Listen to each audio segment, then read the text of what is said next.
minasyaitonirrajim. Bismillahirrahmanirrahim. Assalamualaikum warahmatullahi wabarakatuh. Waalaikumsalam warahmatullahi wabarakatuh. Para YouTubiah semuanya yang sangat saya hormati dan tresnani, kita jumpa di part 2 masih bersama Ustadz Dr. Andes Jan Fikri, MSI.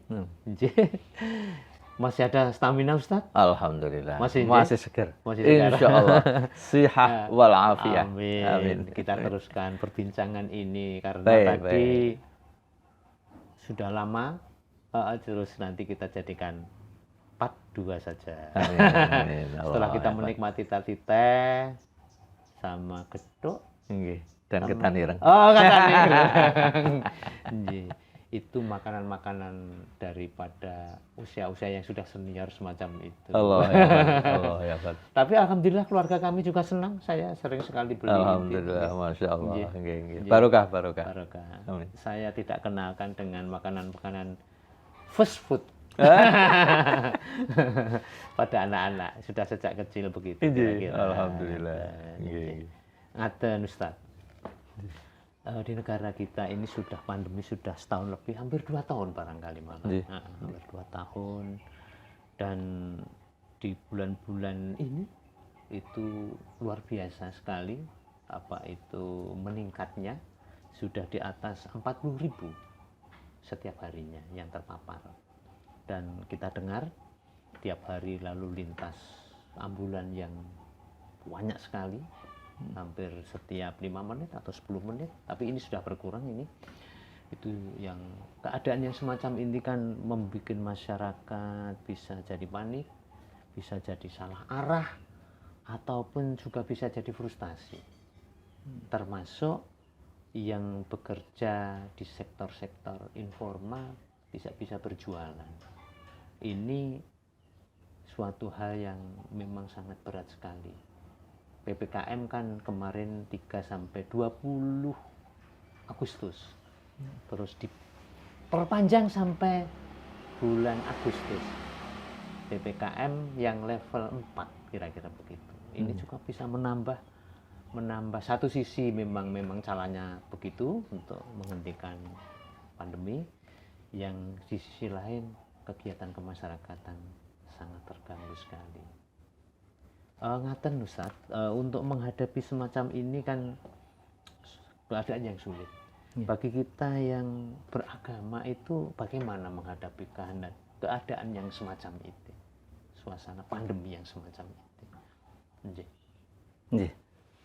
Iya, Pak Cucup, alhamdulillah kita berjumpa lagi. Dan kita akan berbincang-bincang di sekitar pandemi, khususnya COVID-19 yang sudah melanda negara kita khususnya, dan global dan juga di seluruh dunia, negara-negara lain sama juga dengan kita di Indonesia. Dan alhamdulillah sampai sekarang rasa-rasanya kita juga masih seger, sehat walafiat. Alhamdulillah. Insya Allah dalam kondisi apapun asal kita terima dengan tulus ikhlas, dengan sebaik-baiknya, tanpa ada rasa takut, tanpa ada rasa gerutu, tanpa ada rasa putus asa, dan senantiasa ada harapan untuk mendapatkan kebaikan, dan selalu berada di dalam kebaikan. Insya Allah itu berarti kita berada pada zona positif. Positif thinking maksudnya. Tidak positif COVID.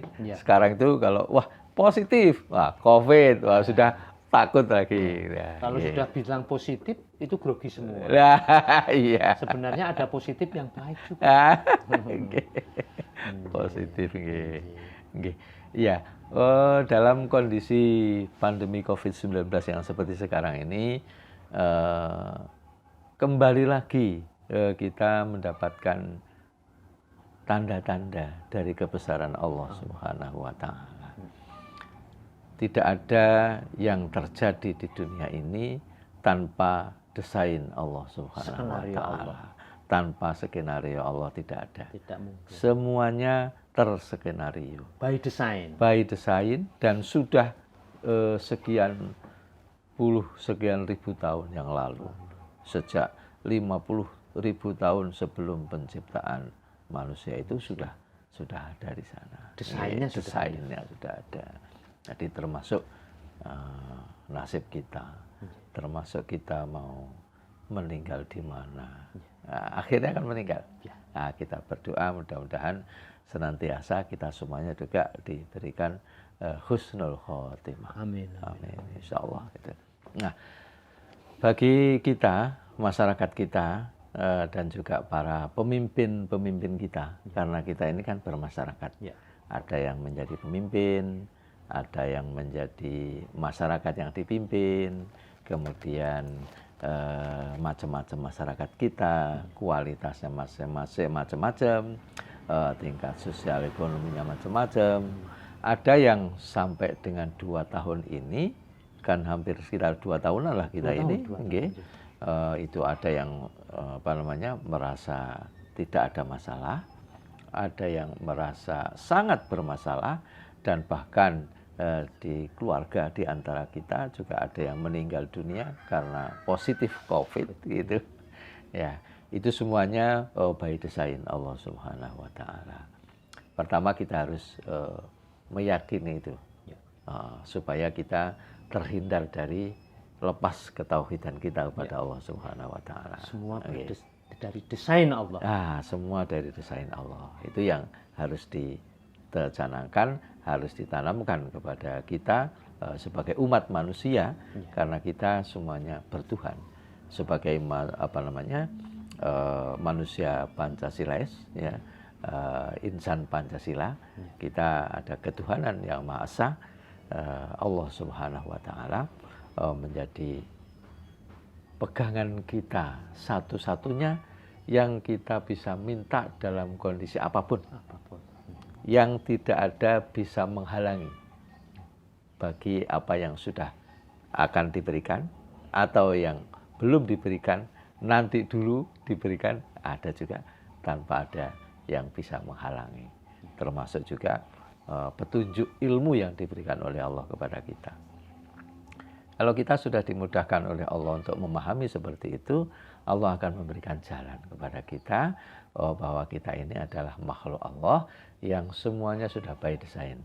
Sudah ada qada dan qadarnya.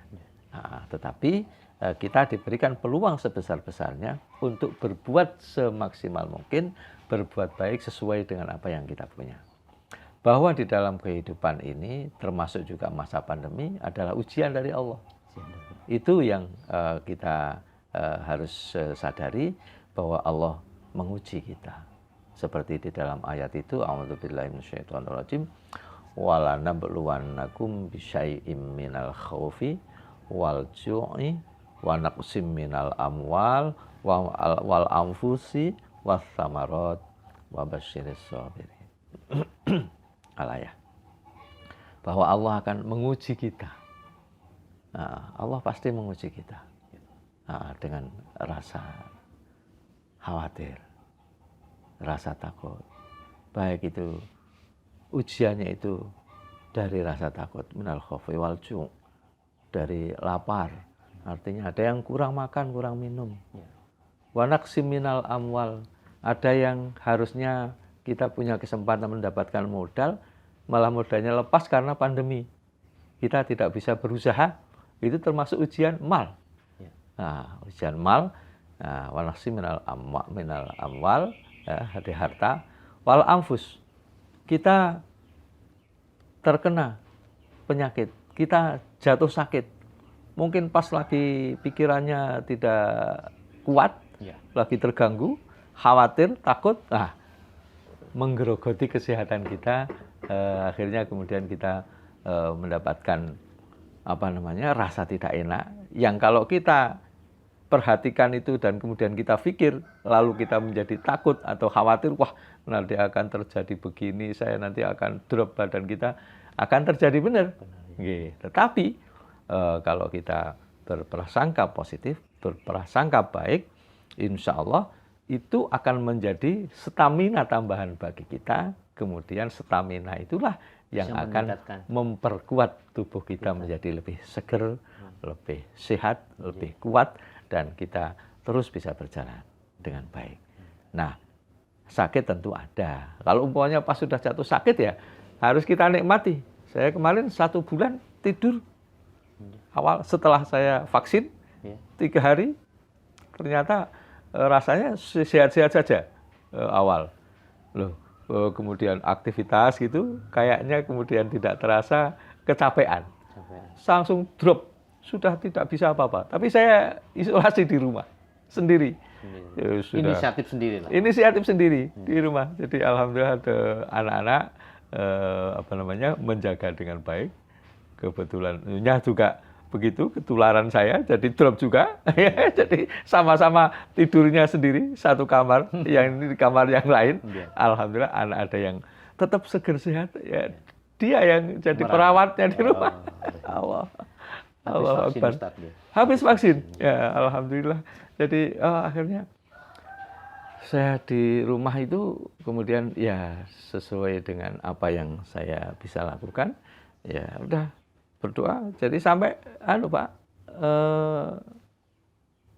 bed rest di atas ranjang, di atas tempat tidur, tidak bisa bangun seminggu saya. Iya, apa-apa di atas tempat tidur. Baru kemudian 10 hari selanjutnya bisa agak gerak, dan kemudian sampai hari ke-30 alhamdulillah sudah bisa. Sampai 1 bulan berarti? 1 bulan. Masya Allah. Oh iya. Bahkan itu baru mulai reserve. Baru baik-baik. Nah, seperti itu. Alhamdulillah diberikan sehat. Kita bisa terus berjalan dengan baik dan kemudian bisa menikmati lagi perjalanan seperti ini. Itu salah satu sisi kalau kita berada di dalam suasana yang begitu. Ujian fisik itu mesti akan datang kepada kita, dan itu tidak kita sendiri, banyak yang lain. Ya, alhamdulillah, insya Allah dari pengalaman selama ini dan perjalanan terakhir ini, masa-masa pandemi COVID-19 ini rasa-rasanya sudah akrab. Sekarang masyarakat kita ini sudah tidak asing. Tidak asing. Okay. Kalau kita lihat perjalanan pertama dulu, waktu lockdown, itu semua lorong ditutup. Pulang ke rumahnya sendiri saja lewat jalan mana ini? Nyari-nyari gitu ya. Alhamdulillah. Apalagi kalau malam. Ya, apalagi malam sudah itu lebih lagi. Apalagi tamu yang datang. Nah, itu kan masih ada tamu juga. Wah, mau ke sini enggak sampai-sampai ini, ternyata sana tutup, sini tutup. Ya. Itu perjalanan sejarah dari pengelolaan pandemi COVID-19 yang kita lalui. Perjalanan selanjutnya kemudian kita alhamdulillah kita tidak terpaku dengan kondisi itu. Kita tidak hanya terlena dengan kondisi itu, kita pemerintah juga sudah melakukan sesuatu yang luar biasa. Jadi perhatiannya juga kepada masyarakat dengan cara itu. Memang Rasulullah juga memerintahkan seperti itu. Ketika ada penyakit dan itu diketahui penyakit itu menular, tidak bisa kita kemudian seenaknya sendiri. Menghentikan pun Rasulullah, kalau kamu sudah di satu tempat, kalau waktu ada masa penyakit di satu tempat, maka kamu tidak boleh keluar dari tempat itu. Begitu juga kalau kamu sudah ada di tempat yang lain, kamu tidak boleh masuk lagi ke sini. Tetaplah di situ sampai dengan pandemi itu selesai. Itu pesan Rasulullah. Cuma kalau berbulan-bulan lama bingung juga ya. Nah, itu strategi bagaimana kita menghadapi seperti itu. Okay. Dan Rasulullah sendiri juga memberikan pelajaran seperti itu. Sudah lama, sejak dulu sudah ada. Namanya pandemi itu sudah ada. Dan itu hal yang tidak boleh kemudian rasa takut yang terlalu, yang berlebihan, sampai paranoid. Nah, itu tidak boleh, karena apa yang tersimpan di dalam diri kita sebagai ketauhidan kita, keyakinan kita. Kalau kita sudah bersama Allah itu, ya sudahlah, yakin saja Allah akan memberikan yang terbaik. Kita sakit, ya alhamdulillah, berarti diberikan hikmah. Diberikan kesempatan untuk menghapus dosa. Gitu ya. Pokoknya harus positif thinking. Harus positif thinking. Bersikap positif, berpikir positif, berperilaku positif agar kita mendapatkan kebaikan-kebaikan. Dan kata Allah Subhanahu wa taala, siapa yang berbuat baik juga akan mendapatkan kebaikan. Tidak mungkin kebaikan itu akan pergi ke tempat lain. Alamatnya kepada yang melakukan kebaikan itu. Begitu juga di ayat yang lain bahwa kebaikan akan mendapatkan kebaikan. Ya, kebaikan akan hal jazaul ihsan illal ihsan di surat Ar-Rahman itu. Hal jazaul ihsan illal ihsan. Tidak ada balasan kebaikan kecuali akan mendapatkan kebaikan itu sendiri. Ya.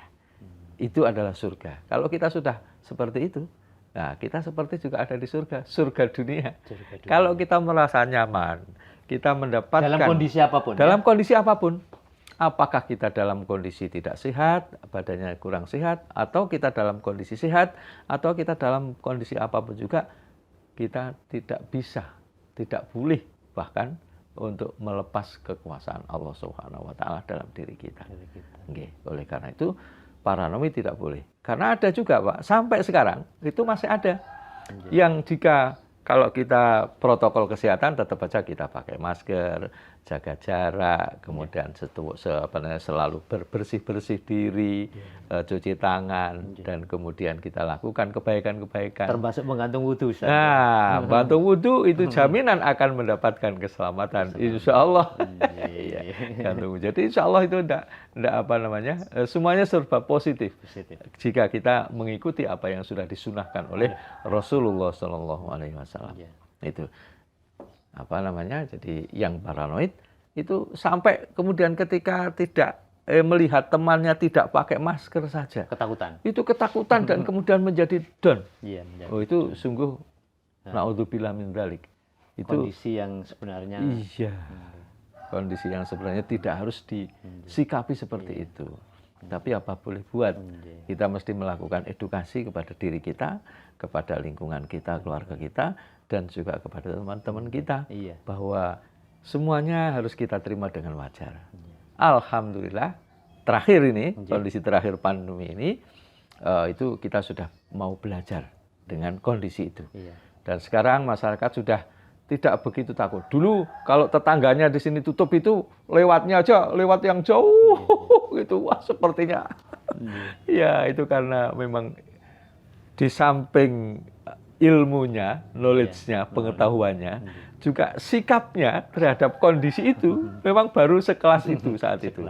Sekarang sudah biasa kalau kita sudah bermasker, sudah menjaga protokol kesehatan dengan baik, kita berhadapan juga tidak apa-apa asal mengikuti protokol kesehatan. Itu bagian dari cara kita untuk menjaga diri kita dan juga menjaga yang lain. Insya Allah itu menjadi kebaikan bagi kita semua. Nah, sekarang sudah menjadi baik karena masyarakat sudah bisa membawa dirinya. Usaha insya Allah sudah jalan. Dan masyarakat sekarang sudah tambah pinter, Pak. Sudah bisa memilih sendiri. Ya saya sudah lakukan inilah insya Allah. Saya yakin saya menjaga kesehatan, menjaga protokol kesehatan. Dan saya bisa lakukan ini untuk kepentingan keluarga kami khususnya. Dan juga untuk masyarakat yang masih membutuhkan jasa kami. Seperti itu. Ngaten Ustaz, ada salah satu metode peningkatan imun. Yang kalau dalam dunia kedokteran ada vitamin, ada lain-lain itu. Tetapi ini ada pendekatan spiritual yang lain. Termasuk membaca Quran. Termasuk dzikir, termasuk sholat malam. Itu insya Allah juga bisa meningkatkan imun. Ngaten Ustaz? Betul. Rasulullah memesankan itu.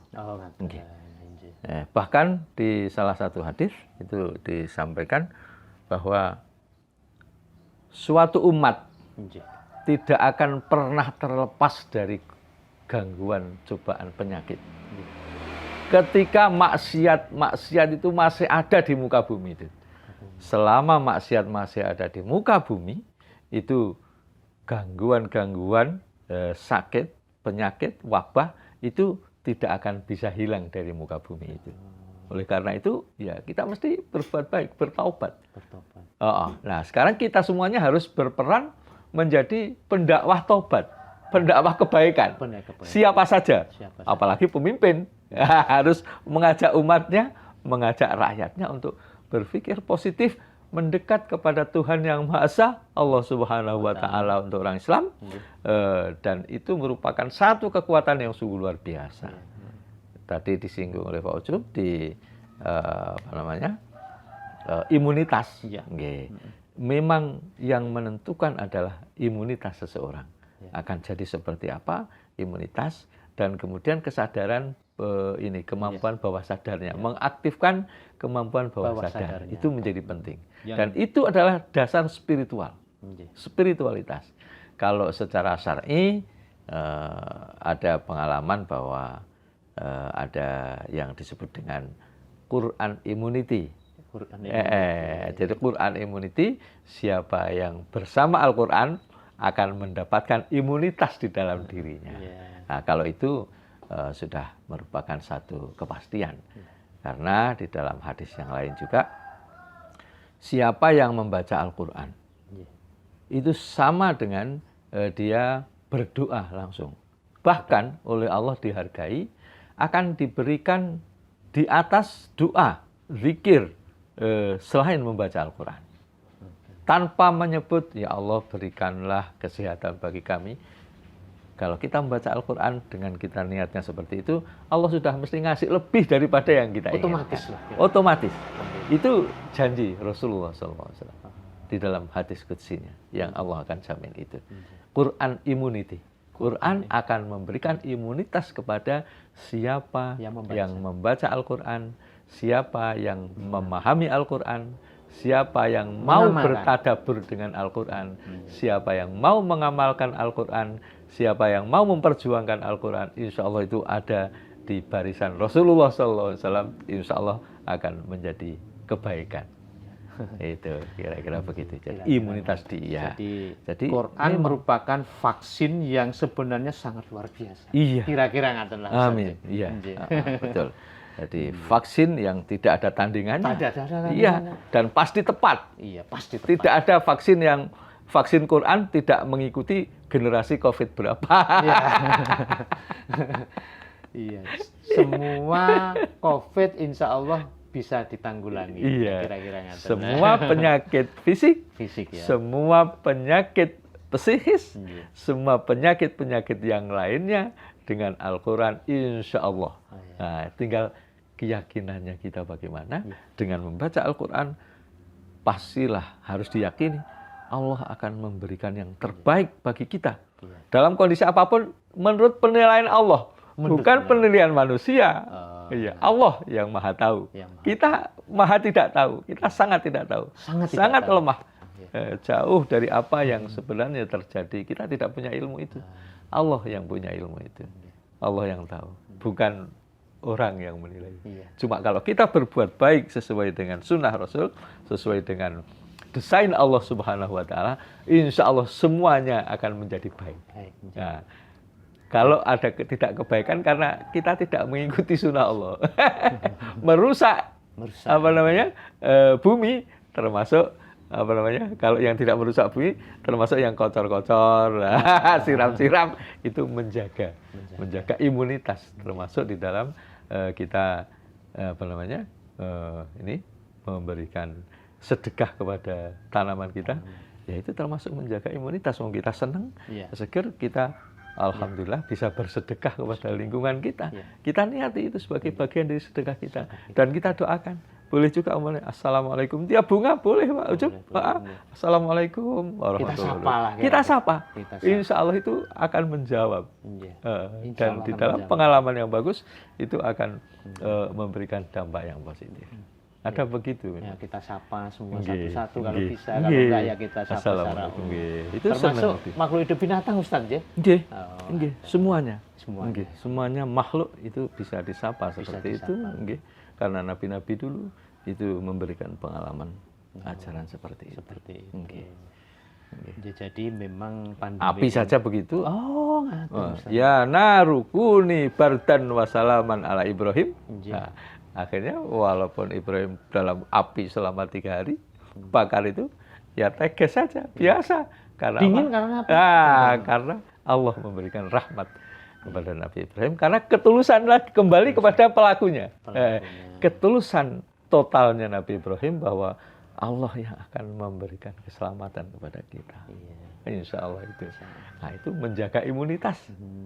Insya Allah. Iya. Jadi dalam proses pandemi ini mestinya tingkat spiritual kita harus kita naikkan setinggi-tingginya. Insya Allah. Misalnya ngerti ya Ustaz. Allah Akbar. Iya. Dan masyarakat kita sekarang sudah mulai belajar itu. Iya. Jadi sudah paham ini. Wah, saya mesti begini. Saya lakukan kebaikan ini, sedekah. Kemudian beramal soleh. Wirid itu sudah biasa. Bersolawat. Insya Allah itu sudah jadi milik masyarakat sekarang. Moga-moga masyarakat begitu. Sudah teredukasi. Insya Allah begitu. Insya Allah. Ya, kita kampanyekan begitu. Jadi tidak hanya progres juga penting. Iya. Tapi masalah penguatan, masalah spiritual ini juga harus kita kampanyekan. Kira-kira Wajib hukumnya. Perintah. Iya, perintah itu. Kalau tidak ikut itu, wah, kamu mau hidup di mana? Silakan hidup di luar bumi ini. Kata Allah begitu. Ini Insya Allah begitu. Ustadz, ini setelah pandemi kita agak berbelok dikit nggak apa-apa Ustadz. Boleh. Ini kan sudah akhir Juli, sebentar lagi kan ada perayaan 17 Agustus. Yang ke-76 kalau nggak salah kalau kita hitung dari 45 kita merdeka. 21 kan 76. Terus terang di situ banyak sekali peran. Baik itu masyarakat, baik itu tentara, baik itu siapa saja. Supaya proses kemerdekaan itu bisa tercapai. Tetapi terus terang ada beberapa secara formal yang diajar-ajarkan secara umum itu sebenarnya peran kiai, ulama, ustadz, para santri kan juga tidak kalah pentingnya sebenarnya dalam proses kemerdekaan. Nanti bisa cerita Ustadz sebenarnya peran kiai dan santri itu dalam proses kemerdekaan tinggi juga nggak itu? Amat sangat tinggi jawabannya. Iya. Bisa diceritakan Ustadz? Kira-kira gambarannya seperti ini. Semuanya berangkat dari apa yang disebut dengan kembali lagi tauhidullahnya seperti apa. Iya. Karena kesaksian dari tauhidullah itu adalah dengan rumusan syahadatain itu. Asyhadu alla ilaha illallah wa asyhadu anna muhammadar rasulullah. Kami bersaksi bahwa tidak ada Tuhan yang pantas disembah, diibadahi kecuali Allah, dan sesungguhnya Muhammad itu adalah utusan Allah.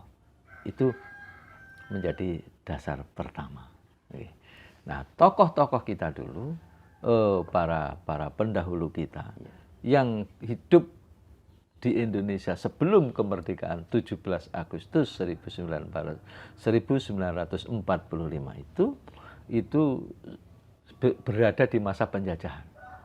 Dan penjajahan itu memang tidak boleh di dalam Islam. Salah satu tanda penting bagi pelajaran di agama Islam, nilai-nilai yang dibawa oleh seluruh Nabiullah dari mulai Adam sampai dengan Muhammad, kita harus merdeka. Di dalam gerakan Nabi Muhammad itu ada memerdekakan budak. Salah satu tanda bahwa negara itu menjadi sumpah Allah ketika sudah tidak ada penindasan, tidak ada perbudakan, tidak ada orang yang merasa ditakut-takuti. Nah, itu merdeka baru. Kalau masih ada orang masyarakat kita merasa ditakut-takuti, bahkan semacam tidak ada waktu, tidak ada peluang, tidak ada kesempatan untuk merasa merdeka, itu wallahu alam, itu namanya kita berada di dalam alam penjajahan. Sekarang masih banyak kita rasakan itu kalau yang di situ. Nah, merdekanya formal kayaknya sudah dinyatakan dengan ini kemerdekaannya sudah di tahun 1945 Tapi sebenarnya hakikatnya masih ada proses penjajahan pada diri kita atau pada masyarakat kita. Iya. Jadi kalau kita telusuri lagi bahwa masyarakat, tokoh-tokoh agama kita yang dulu itu anti penjajah, itu ya dari tokoh-tokoh ulama, dari para wali, dan bahkan Imam Bonjol itu, yang itu merupakan jalur dari keturunan melahirkan keluarga Ratu Boko yang di Yogyakarta, termasuk Keraton Jogja. Nah itu kan yang namanya perjuangan itu kalau Jogja masih sangat terasa kentara bahwa keraton itu adalah pejuang, gitu, pejuang bangsa. Ya, dengan ditandai selalu memberikan perlawanan terhadap setiap bentuk penjajahan. Gitu. Nah, oleh karena itu seperti tokoh-tokoh dulu itu mengapa mereka berjuang melawan penjajah? Karena Islam tidak mengajarkan penjajahan. Islam harus merdeka. Dan merdeka yang paling utama adalah kalau kita sudah la ilaha illallah Muhammadur Rasulullah, itu baru kita bisa mendapatkan satu poin untuk bisa merdeka. Apa yang menjadikan kita itu tidak merdeka? Satu, kata hadis Rasulullah, di antara satu hadisnya itu, ketika orang itu masih memikirkan dunia nomor satu, itu akan terjajah. Masih terbelenggu lah. Iya, terbelenggu dengan yang kelihatan itu terjajah. Tidak berarti kita tidak boleh untuk istilahnya mencari dunia, mencari kekayaan. Tidak begitu. Itu adalah tugas hidup kita. Kita harus berbuat sebanyak-banyaknya, kita harus mengumpulkan kekayaan sebanyak-banyaknya, kita bisa mensedekahkan sebanyak-banyaknya. Siapa yang tidak tahu kalau Rasulullah itu kaya raya? Siapa tidak tahu kalau istrinya juga, yang istri pertama Khadijah itu kaya raya?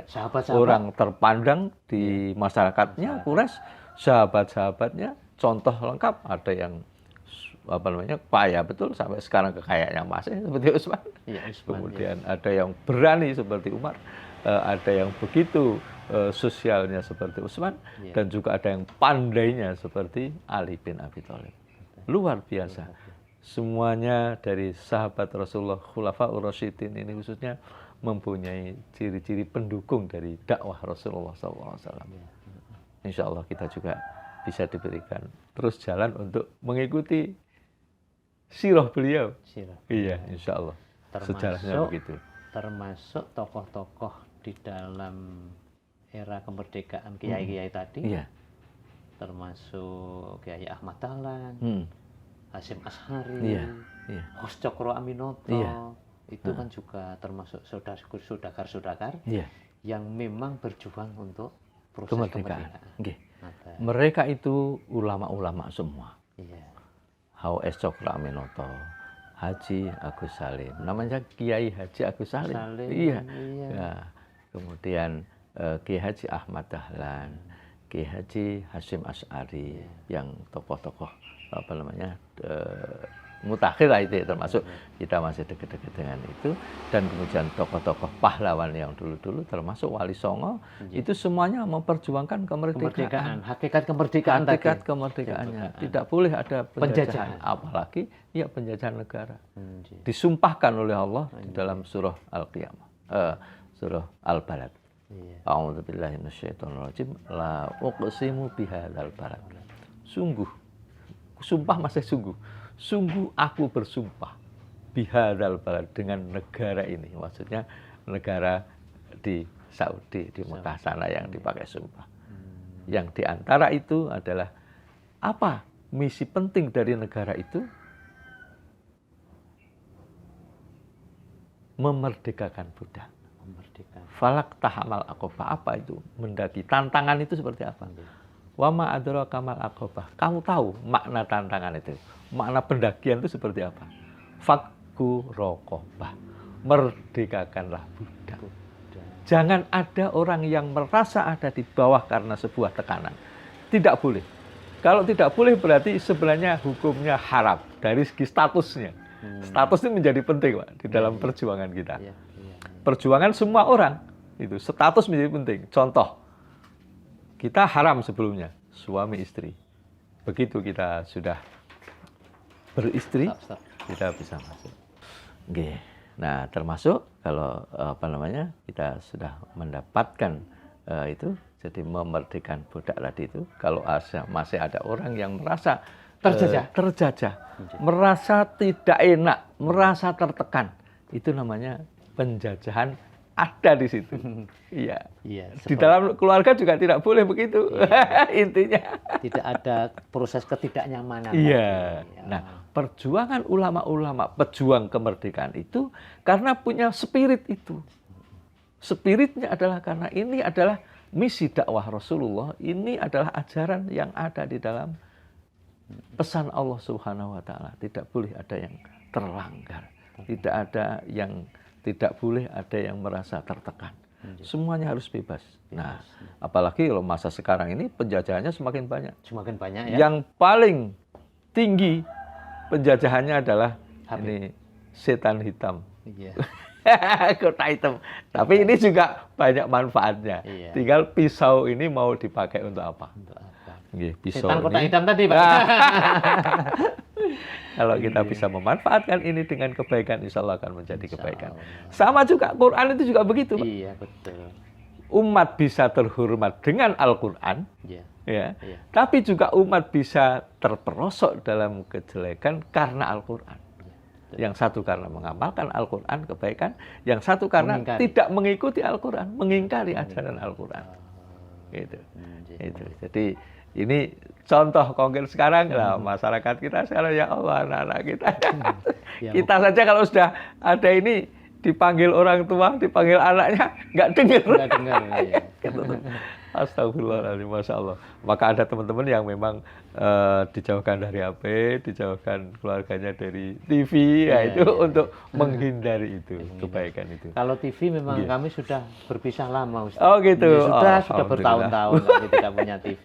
Luar biasa. Tapi kotak hitam ini belum, karena juga kotak hitam ini alatnya, alatnya itu sarana untuk ber-Al-Quran tadi itu. Nah, mereka para pejuang itu berjuang untuk memerdekakan seperti itu. Kenapa Bung Utomo berani seperti itu? Allahu Akbar. Karena Al-Quran. Karena di dalam hatinya ada Al-Quran. Api Al-Quran. Ada Allah. Iya, ada api Al-Quran. Imunitasnya terjaga dengan ajaran itu. Bahwa kualitasnya dulu seperti apa? Wallahu alam. Itu tidak perlu dipersoalkan. Allah yang Maha Tahu. Iya. Termasuk juga kalau baca Al-Quran itu ini kurang baik, kurang tartil, kurang fasih. Itu bagi yang melakukan kan ya kelasnya memang di situ. Nggak apa-apa. Asal punya kemauan untuk meningkatkan kualitasnya itu. Kalau tidak mau berusaha meningkatkan kualitasnya, itu beda lagi. Nah, itu akan meningkatkan imunitas. Dan kalau kita sudah bisa menikmati sedikit demi sedikit, satu ayat demi ayat, insya Allah akan mendapatkan imunitas itu dengan sebaik-baiknya. Biiznillah, dengan izin Allah Subhanahu wa taala. Petunjuknya kalau tidak karena Allah ya tidak bisa. Itu Pak, perjuangan sampai dengan kemudian kemerdekaan itu semuanya dengan proses kemerdekaan dari para pendiri founding fathers itu bersepakat bahwa sekarang itu Pancasila yang sudah menjadi kesepakatan kita seperti itu 5 sila, namanya Pancasila, tidak Ekasila, tidak Trisila toh? Tidak Trisila, Pancasila. Insya Allah itu menjadi perekat satu-satunya untuk final bangsa. Istilahnya, finalnya sudah final. Itu. Insya Allah kalau kita berpegang dengan itu dan semuanya saling menjaga, saling mengerti, tidak boleh ada penjajah, Pak. Nah, sekarang gini contoh salah satunya. Ketika masyarakat kita datang ke masyarakat, kemudian masyarakat itu merasa ditakut-takuti. wallahu alam, itu namanya penjajahan bangsanya sendiri. Sudah mulai proses penjajahan ya. Iya, itu sudah penjajahan. Iya. Iya. Apalagi kalau kemudian ini maaf nih gambarannya. Kalau ada berita maunya pejabat datang ke rumah. Iya. Kemudian entah menginterogasi apa atau tanya apa, sampai kemudian di situ bahkan terjadi ada friksi, kemudian ada kekhawatiran, ada ketakutan masyarakat untuk menyampaikan sesuatu. Wah, itu bahaya untuk kekuatan bangsa kita. Tidak boleh terjadi. Itu apalagi proses penjajahan sudah. Apalagi kalau umpamanya dari maaf lagi ini, dari BIN kemudian datang ke rumah tangga, umpamanya gitu ya. Wah, itu maaf Bapak BIN ya, harus di stop. Insya Allah itu tidak baik. BIN itu dengan mendengar dari jauh aja kan sudah paham, ilmunya sudah lebih banyak.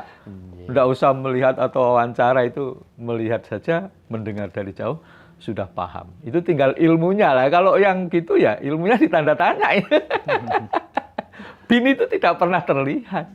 Itu namanya. Itu falsafahnya kira-kira begitu. Iya, dan harus dilakukan sesuai dengan falsafahnya. Kalau tidak sesuai falsafah, melanggar ajaran. Ya, gitu. Ada proses penjajahan tadi. Iya, tidak boleh.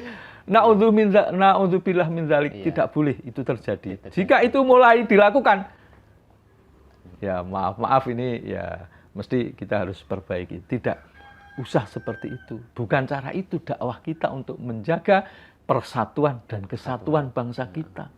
Kita dengan memberikan kebaikan semuanya, insya Allah kekuatan, kesatuan, dan persatuan bangsa akan terjadi. Dan tetap merdeka, tidak terjajah, tidak boleh terjajah. Dengan siapapun, termasuk kita di rumah tangga, jangan ada yang merasa dijajah oleh bapaknya, oleh ibunya, oleh anaknya. Anaknya bisa menjajah orang tua itu.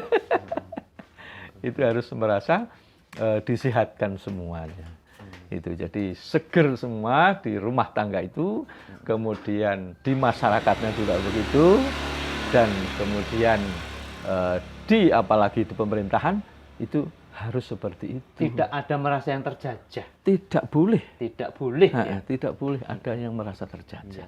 Tidak boleh ada yang merasa takut. Tidak boleh ada yang merasa disendirikan, dibedakan, nggak boleh.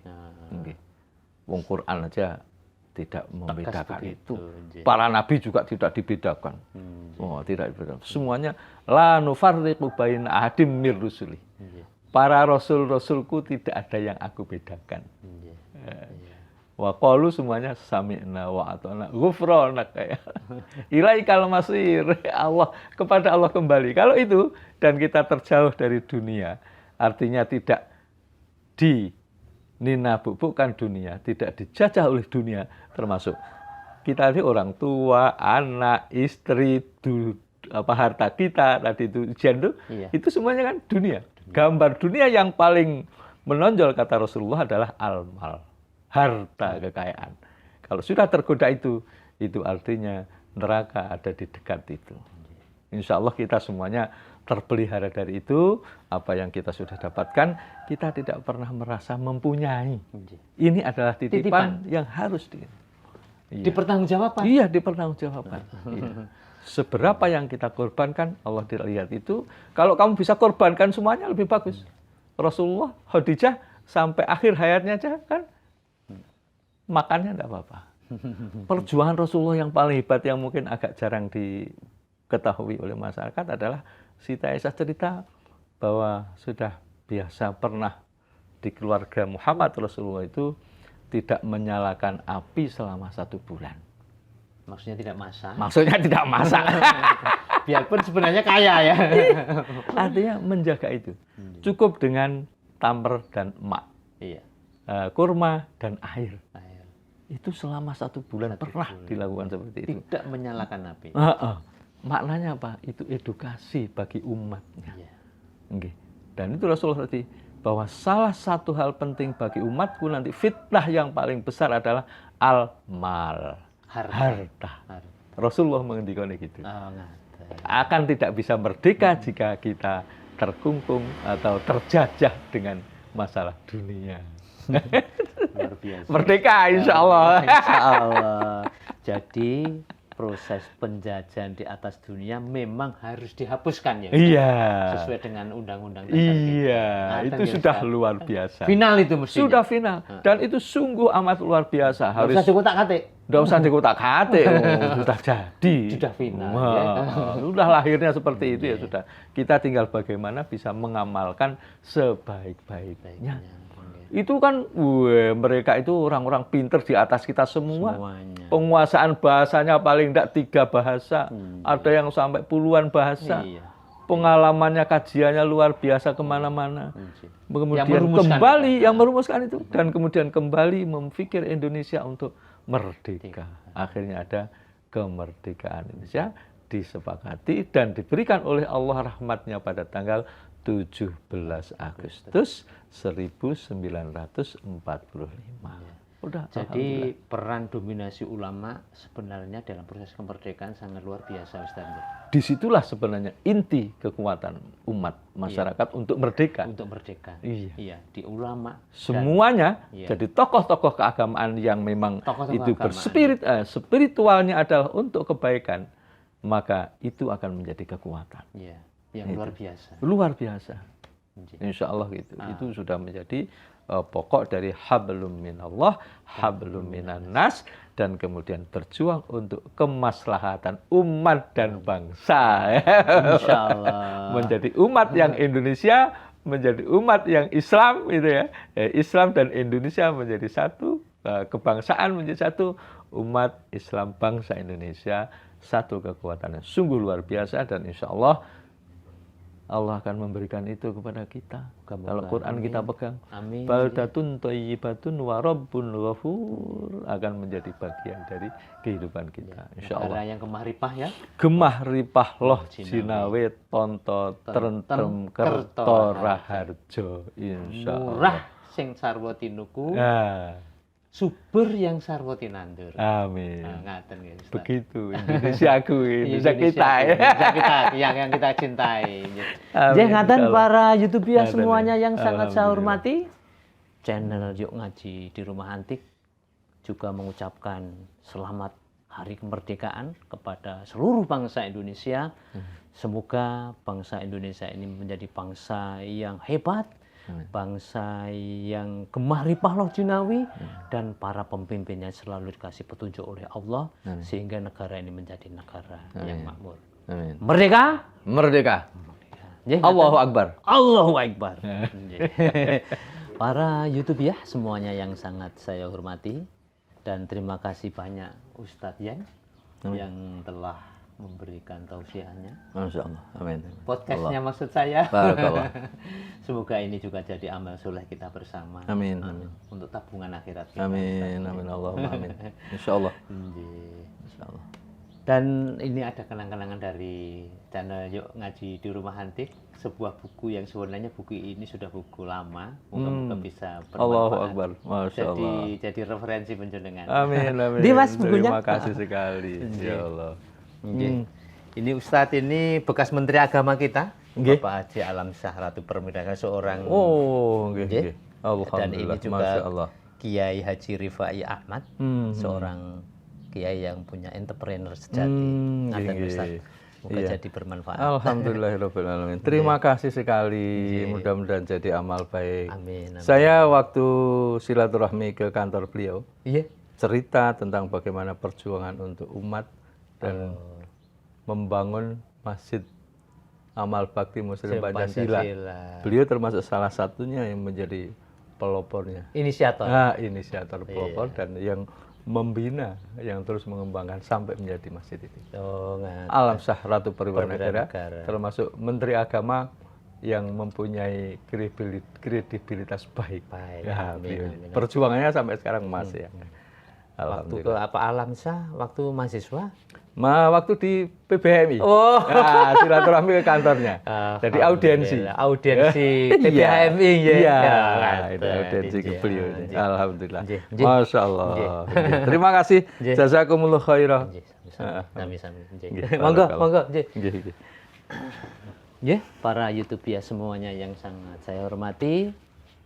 Sebenarnya masih ada banyak hal yang perlu kita perbincangkan, tetapi waktu yang membatasi. Tadi sudah part 1, part 2, nanti juga kurang bijaksana kalau saya panjang lebarkan.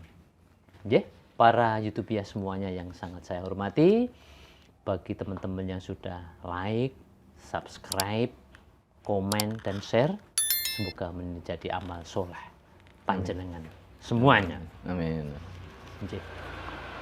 Sopo duwe sabuk lulang, tak tukune selikur ece. Sopo sing nutupi wirang, tak aku sedulur dewi. Madang lawuh emping, emping dijurjur, yen dadi pemimpin atine kudu sing jujur. Amin. Wabillahi taufik wal hidayah, fastabiqul khairat. Assalamualaikum warahmatullahi wabarakatuh.